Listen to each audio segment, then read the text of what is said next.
जहवा रुपया के लोभी परिवार बाबूजी, जहवा रुपया के लोभी परिवार बाबूजी, ओहवा करिहा जी ने शादी तू हमारे बाबूजी, ओहवा करिहा जी ने शादी तू हमारे बाबूजी।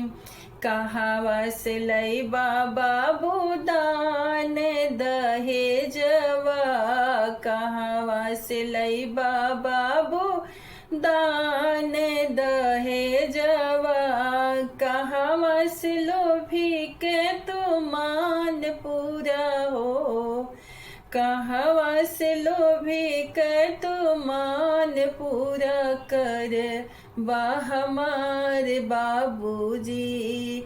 जीन करी हा तू शादी ओ हमारे बाबूजी, जीन करी हा तू शादी ये हमारे बाबूजी।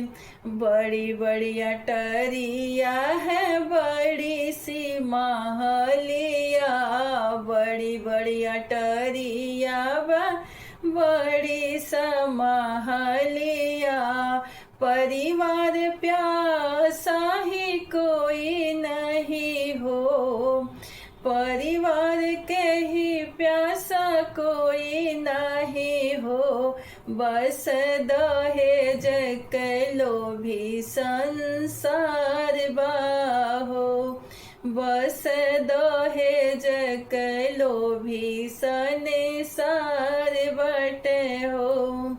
टूटही मड़ैया बाबू देखी करिहा सदिया, टूटही मड़ैया देखी करिहा बाबू सदिया, उहो भूखैले परिवार खाती हो, उहो भूखैले परिवार खाती हो।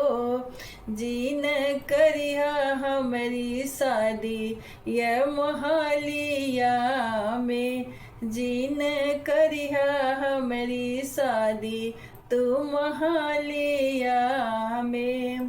टूटही मड़ैया बाट पानी के ही प्यासा, टूटही मड़ैया बाटी पानी के ही प्यासा, नहीं चाही दानवा दहेज बाबूजी, नहीं चाही दानवा दहेज बाबूजी, ओही करी हा तू शादी या हमारे बाबूजी, ओही करी हा तू शादी या हमारे बाबूजी।